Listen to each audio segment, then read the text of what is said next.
บ่ได้ อืม เฮ็ดได้เมื่อยได้มีน้ำมา เดี๋ยวเนาะ กินน้ำบ่าว พอย มาฮอดเพิ่นว่า อันนี้นะ หาน้ำอาบก็บ่มีเมื่อยบ่มีน้ำอาบเมื่อยแล้วก็ยังสิได้ไปตักน้ำอาบอีก น้ำกระเป๋าอยู่เพิ่นเด้อเอาอยู่เฮือนนั่นบ่สู้บ่ น้ำกินนี่บ่ น้ำใดนี่แหละเพิ่นใดให้เลยทั้งกินทั้ง ทั้งกินทั้งอาบเลยแม่นเอามาน้ำเดียวกัน เพิ่นให้3-4จอกก็พอแล้วนี่ก็ได้พอเย็นนี่แหละ อาบมา หานก็พอล้างเหือนะ เออ ไปเอาดูแลก็เตรียมใจเพิ่นนะว่าเฮาบ่ บ่ มีโอ้ยค่อยทั้งคืน เกรงใจเพิ่นอยู่บ่ เาเก่งมาแล้วบ่ย่านขอเทื่อหนึง2เทื่อแล้ว เอาเรื่อยเอาเรื่องอะไรก็คิด โอ้ยคน อายุเนาะ คิดก็ได้แหละอันนี้ตั้งกระบอกพายกระต้าน้ำอยู่บ้านน้อยเพิ่นเลยมาสู่หลานกิน เออ มื้อว่าคืออยู่ป่าใจมึง เอ้ยฝนสิตกเลยตู้เอ้ยบ่แรงเนี่ยเกียมหาแนวมาตรงน้ำลูก อยากถึงทองไง มีบนให้ตรงน้ ทองตีนไปที่ด่างเพื่อน มีดอกกระถางนี่เด้อตัวนั้นก็เพิ่นเฮ็ดแตกเลยสังใหญ่ หัวมันแตกบอก มันแตกแล้วมัน เอา เด้ หูง่าย กระถางใหญ่อยู่ในเนาะมันแตกแล้วเพิ่นต้มน้ำอันตอนกระบอกอะเด้ทางลึกๆนี่แตกหมดแล้วนะ แตกเกิดหมัก ซอยไปแล้ว ำบัดเจ้า แจ้งได้ อัดไว้ในห้องน้ำนี่มีหยังไหนซั่น เด้ไข่เบิ่งกูเลยแหละ เอ้าใครเบิ่งก็ได้บ่น่ะ เอาค่อยเนี่ยไปแจกซุปยันเบ้าผู้ดีมา เบิ่งเห็นขออนุญาตเด้อตู้เด้อ อันนั้นรถอันนึงของเราที่อ่ะเสีย ฮะอ่ะเดี๋ยวสิเจาะเบิ่งกันห้องน้ำมีอยู่แต่ว่าบ่ได้ใช้พี่น้องเอ้ยเนาะ เพื่อมีแต่ มัน เจ้ามาสองเพื่อเจ้าใช้ อันนี้เจ้าของเด้บ่ได้ใช้ ใช้เคยใช้อยู่บ่ใช้เป็นอยู่บ่ตู้บัดนี้ เป็นเบิดให้แล้วมันหักบ่มีเด้อ ขออนุญาตนำเด้อพี่น้องเด้อโอ้เป็นเครื่องของ แล้วเข้า เด็กตะปอกเด็กตะปูนี่เด็กเข่าแล้วกัน บ่เข้ารวม เข่ารวม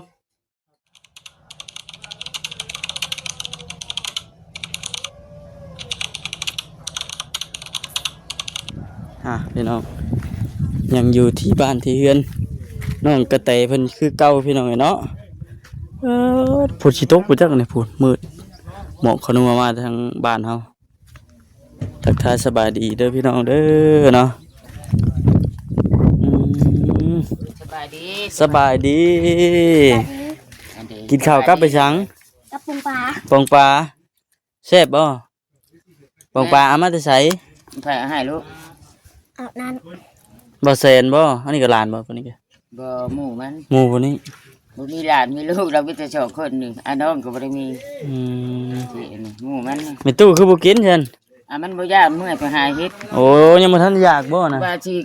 สิไปขายเพิ่นเมื่อยแห้งเนาะ ำโตมันกระโดดละและ เป็นไปได้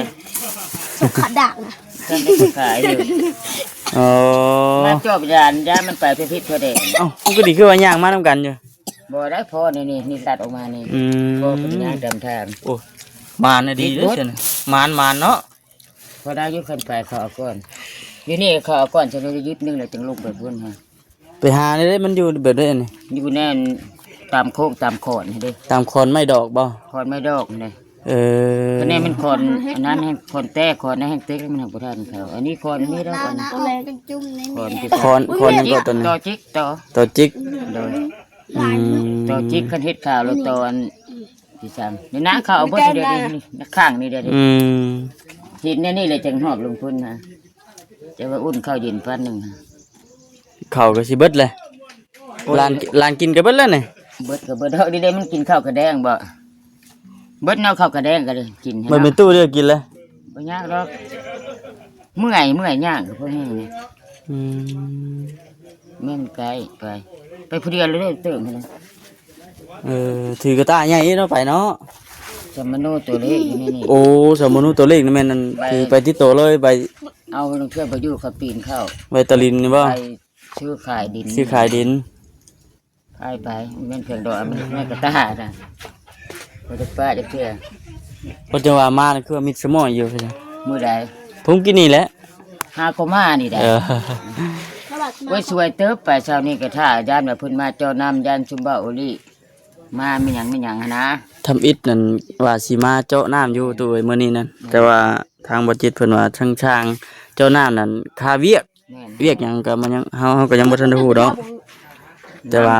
เปลี่ยนเป็นมื้ออื่น น้ำสูบยาแล้วในบ้านนี่ยังว่าอยู่ อืม มันเนี่ยมาเบิ่งรถ แต่ว่าพอมาฮอดมาถึงแล้วก็น้ำในเรื่องน้ำในนี่ก็เพิ่นก็ตักมาไว้ไปทีห้อยแล้วเนาะ ถอยเข้ามา เอามาให้แต่คืนนี่ เอามาส่งกลางคืนเลย อ้าวทีนี้ได้เฮือนหลังมึงนี่ไง เฮ้ยเขาไปพูด นี่บ่ ดูข้าว เขา มือ แทง นั้น เม็ดนั่นฮะ โอ้ หลังที่สองหลังนี่ไงเนี่ย เออ บ่แม่ได้เฮือนปลูกใหม่นี่ก็นั่นก็เฮือนเพิ่นช่อยแต่นั่นก็ได้จะโตแต่ทันนี้บ่มานั่นก็เฮือนช่อยนั่นก็ได้ เจาะน้ำแล้วก็ห่วยเนาะ สบายแล้วได้ สบายแล้วบัดนี้พอดีไปตู้แก้วก็ใส่ถ่าน้องเต๋บัดนี้ แม่น หาใส่ถ่าหักษาถ่าและสามชาน้องเต๋มาเผลอๆก็จักว่าเพิ่นว่ามีน้ำใส่แล้วก็สิได้มาบ่จักเพิ่นก็ มา ได้ นะก็มีน้ำใช้นะ อันนี้มันคือเว้าแล้วเนาะตัวเนาะ โอ้ยไปอาบอยู่บ้านน้อยยังเว้าดิซะก็เพิ่นก่อนแบบนี้เลยนี่ แม่ยังเหลือน้องเดียวแม่ อาบเพื่อตอนเว้นนี่แม่นอาบเพื่อ แม่ยังเหลือน้องเดียวเขา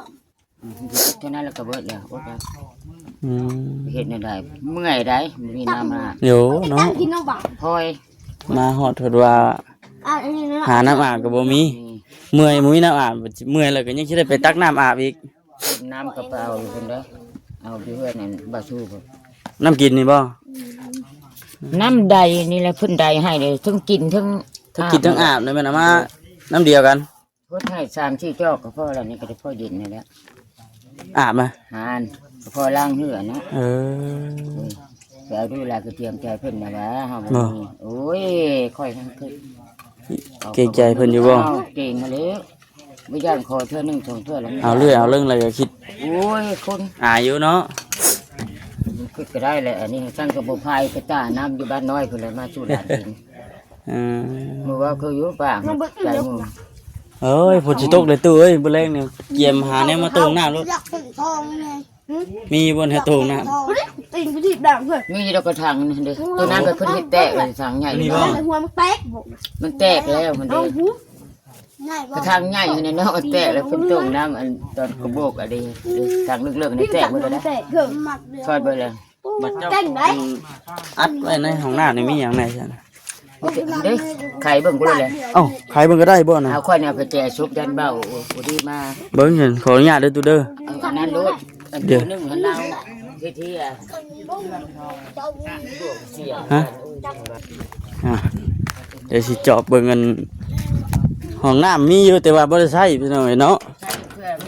มัน เจ้ามาสองเชือกเจ้าใช้ อันนี้เจ้าของเด้บ่ได้ใช้ ใช่เคยใช่อยู่บ่ใช่เป็นอยู่บ่ตู้บัดนี้ เป็นเบิดแล้วมันหักบ่มีเนี่ย ขออนุญาตนำเด้อพี่น้องเด้อโอ้เป็นเครื่องของ แล้วเข้า เด็กตะปอกเด็กตะปูนี่ได้เข้าแล้วก็ เข้ารวม เข้ารวมอืม เข้ากินมันอันนี้เข้าซ่า เข้าสร้างเข้ารวมเพิ่นปลาแบบนี้เนาะมันเป็นปลาไปนอกก็คือว่าอะไรพี่น้องเอ้ยมันบ่ปลอดภัยปานใดอันนี้ก็อันนี้พอว่าง่ายก็เพราะมันบังหูบังตานะกระจายป้านี่บ่ มาพี่แล้วก็แจกเอา จะเสียบไว้ตั้งแต่ตอนไหนสิ ตอนไปนี่นะ โอ้ ป้ามาให้เบาอุลีของเราเสียแล้วเราบอกนะ ยันว่าทั้งช้างเพิ่นมาเนาะ ย่านว่า อุปกรณ์เพิ่นก็อยู่นี่เบิด อยู่นี่เบิดอันบ่าเวียงเมื่อนำได้จังเบิด เออ ให้เบาอุลีเป็นจักสต๊อกสติงจะเพิ่นจะย่าแล้วอันสวัสดิ์ชีวิต อืม เอาบ่อิ่มก็กินแล้วที่มาละกำหนดถ้วยหนึงอิ่มบ่จัก อิ่มบ่จ๊ะ อ้าวพอ แมลงเด้สิกินกับพี่ช้างแมลง มื้อแรงนี่บ่ อืม เอ้ยมันบ่ยากปานใดดอกมันเมื่อย เอ้าสังว่าแท้แม่นแล้วตอนเมื่อยตอนนี้ยังบ่ทันอยาก บ่ปานใดได้อันนี้ เดี๋ยว กิน แกง ทั้งกินฮะ แกงเฮ็ดกินบ่ บ่ได้เฮ็ดเจียวไปขายได้ เอาขาย ขายบ่มีเงิน ถูกจักพัน นี่บ่ เอาเพิ่นว่าเอาไปขายนั่นแหละ อันนี้มันบ่ อืม จักคันมันขายอยู่บ้านนอกจะได้อยู่30 40 โอ้ สบายเอ้ามันบ่ได้มีเฮ็ด สบายดีสบายดีก็จักอยู่บ่ล่ะสบายอ้อ จะโดยเสียบ่ โอ้โหสบายดี สบายดีบ่แม่นเขตนี่แกเราเทิงบ่ซั่นบ่ บ่แม่นแล้ววะ บ่ฮู้ได้ โอ้โห ลาว ลาวคือกันเลยเนาะ อันนี้บ้านนี่บ่ แม่น หลายบ้าน หลายบ้านผสมกันเนาะ เป็นตั้งเท่าใดบ้าน มาที่ใช้ไหมตู้ โอ้ยไปหากินไปหาเฮ็ดช่วยเติมแล้วจึงได้ไปนะ มาแล้วบ่เห็น ดีแล้วไปสวยแล้วยังหมานอยู่ ได้เฮ็ด บ่ ได้ เคย เรื่อง เอา ทุ ได้ กอย่าง พี่ไปท่า ฮะ อยู่พี่ไปซ่าเดี๋ยวเนาะทิ้งในต่อหั่นเด้ ห่วย บ่จะตื่นเด้อติ เอาสิย่างพี่ช้าง กล้ากินอยู่บ่ สิเป็นพี่ช้างบ่แม่นมันจะเอาในพี่ไปซ่าก่อนแขนแถวนั้นแล้ว ยันว่าเนาะ กับในต่อนี่เขาบ่เข้า ว่าอยู่ในผีบ่ซ่าบ่กล้าเอา ซ่าบ่ย่านเนาะคุณพ่อก็อยู่นะฮะ ผีกับคนยันตัวละยันเหมือนกันมีตู้ พี่กับคนบ่ โดย ย่านคน ยันคน โดย เป็นยังตัวยันคน เอาคือย่านแนวช่องบ่เห็นเนาะคนมันผัด เห็นติ สิมาที่กล่าวร้ายมันยังคือไปเบิดนะ โดยยันคนหลายกว่าผี ย่านคนบ่ย่านเนาะพี่เฮาก็จักสิไปมื้อใด มันไปเล่น บ่ ละ ขึ้นได้อดีพี่ฮะเบิ่งซะก่อน อีแล้วบ่ครับ อิ่มแล้ว อ๋อกินก็กินได้เด้ย อยู่หิวแม่บ่ได้มา บ่ทันได้มาเข้าใช่บ่ บ่ อะไรพอได้หลานนะมีตู้ เด้ ผู้นี้บ่ เต็มมานี่แล้ว ชื่อยังล่ะ บอกเพิ่นน่ะแม่ เชี่ย ไอ้ทิ้ง ไอ้ทิ้ง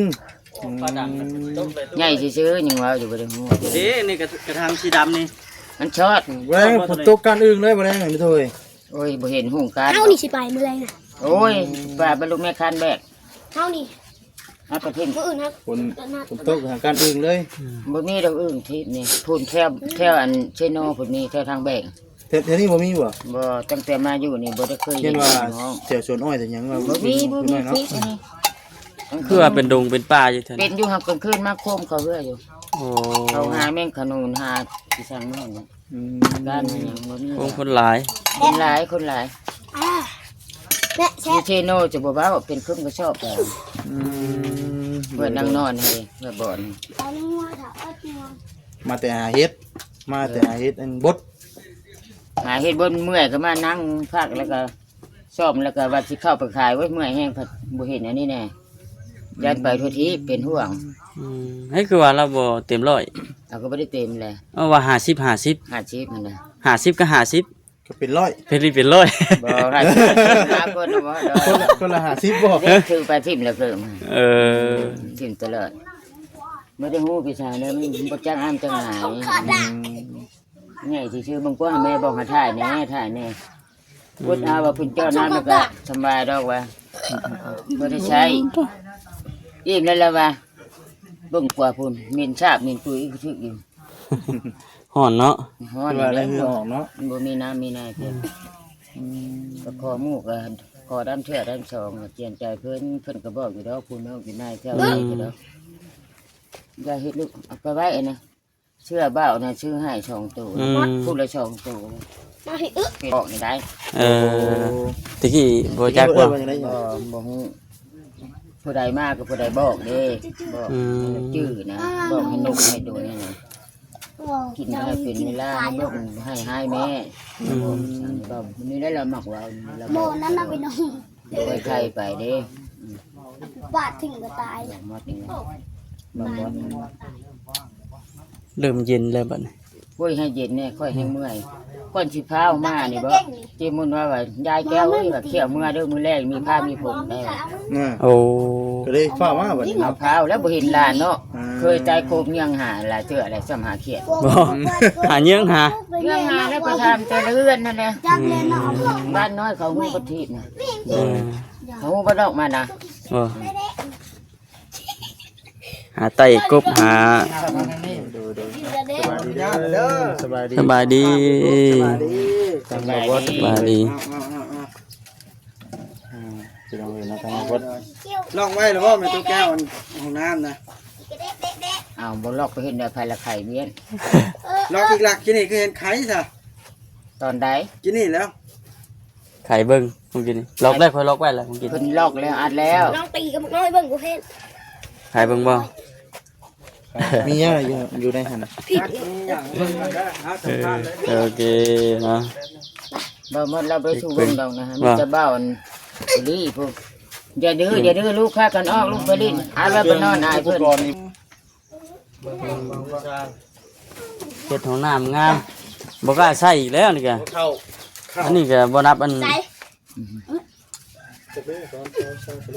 ประตูต้นย่างแล้วอันนี้ก็ห้องน้ำงานมันก็บ่กล้าใช้ มันบ่มีน้ เข้าใจแล้วอยู่ ย่า ำมื้อเด้อข้าวนี่ค่อยสิเอามื้อมาเด้อ เอามือรถ เขา เจ้า เยา มีแต่ตัวค่อยตลอดอ่ะ ผู้ใหญ่บ่ให้ไว้ห้องน้ำตาแก้วเว้ย เอาคราวนี้ชุมเพิ่นกับชุมเจ้าเมียนอีกเนาะ แม่นเพราะว่าย่านมันอันนั้นสกปรกย่านแท้นะใส่เสื้อแล้ว โอ้แต่ผู้ใหญ่ก็ยังต้องเบิ่งเอาดีแหละหลายเลย กำลังอยู่ในวัย อ้า รุ่ วน เด้อ เนาะ อยู่ใครแต่ละเวลาดันมันได้กระพากได้ ท่านเดิน ยาน ได้ ได้ อ้ายมาถ่ายเจ้าต้องใส่เสื้อเด้อเออ งูกลัวมี เพื่อนครัวแล้วก็โอ้เนาะฝนตกนี่ผ้าเปียกก็ได้นี่ เรียกเบิ่งอยู่แล้วตะลุมตะลาง เปียกเบิดแล้วเนาะ ไล่เข้าเบิ่ง ไม่แช่ไม่แช่ยัง เสื้อดิ นี่นั่นน่ะลูก บอกดีบอกได้ว่าดันโดนไม่แช่ บ่พังความเขาเลิกบ่ได้ได้ยาวนะ มึงเหมือนชีโดนไม่แช่ ก็ อ้าวบอกดีบอกว่าโดนไม่แช่โดดซับสองดูยันมันหาย ครับนะเนาะ นี่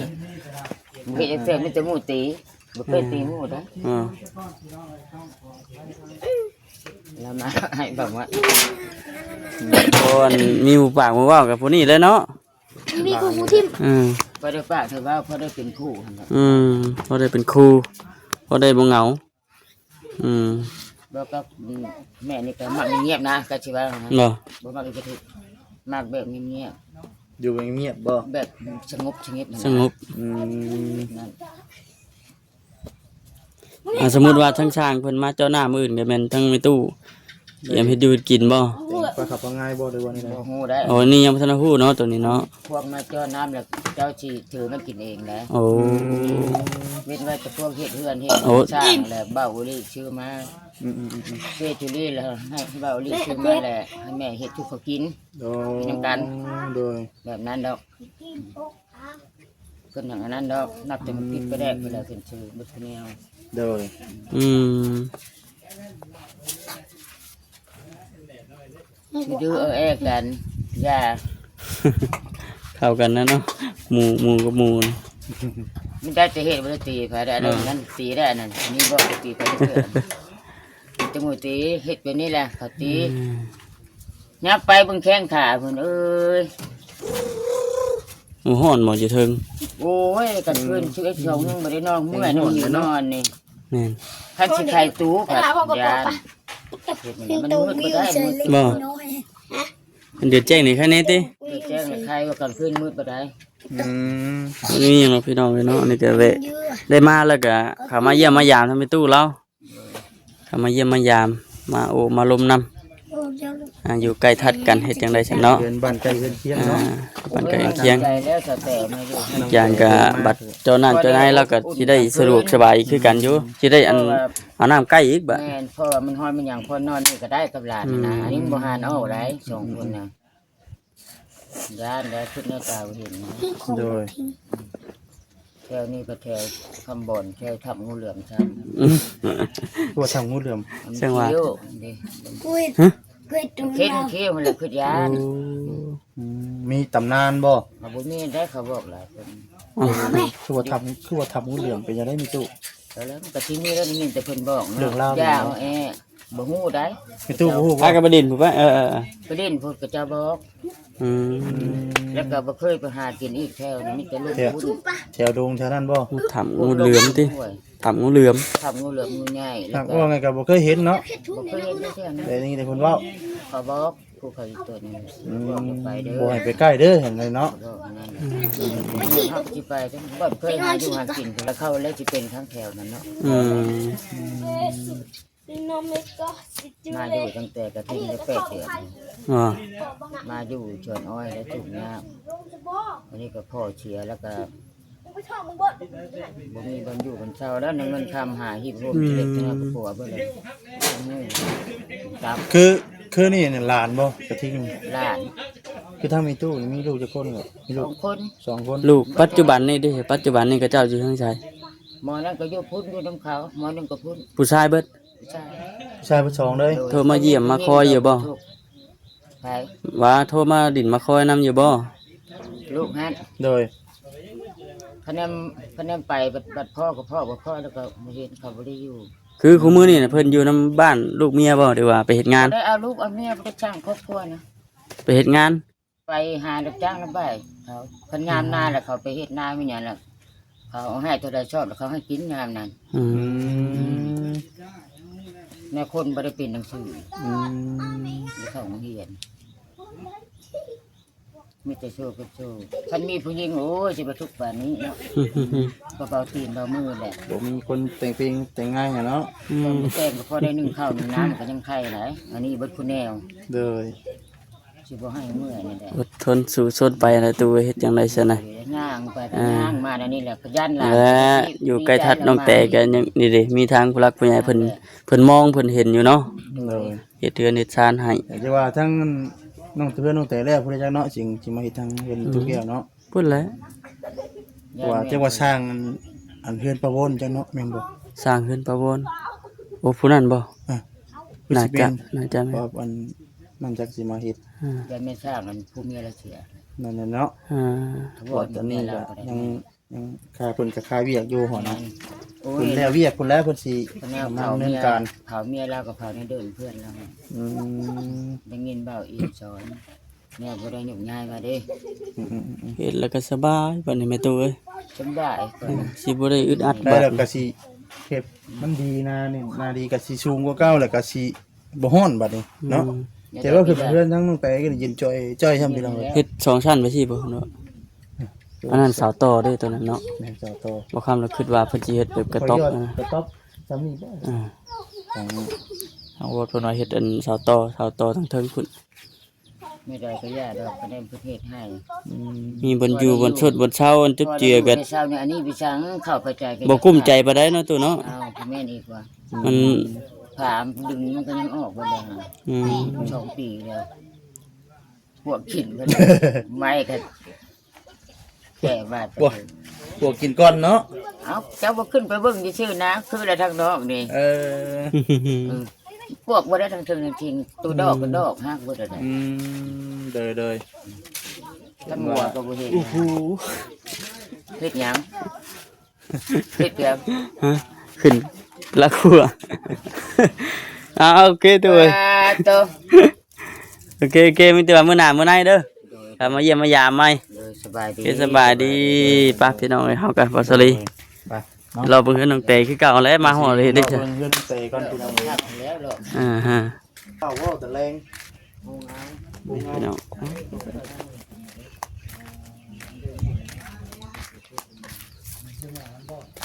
เราเบิ่งมุมใดแจใดก็งามคักไปโอเคพี่น้องเอ้ยสบายดีเด้อ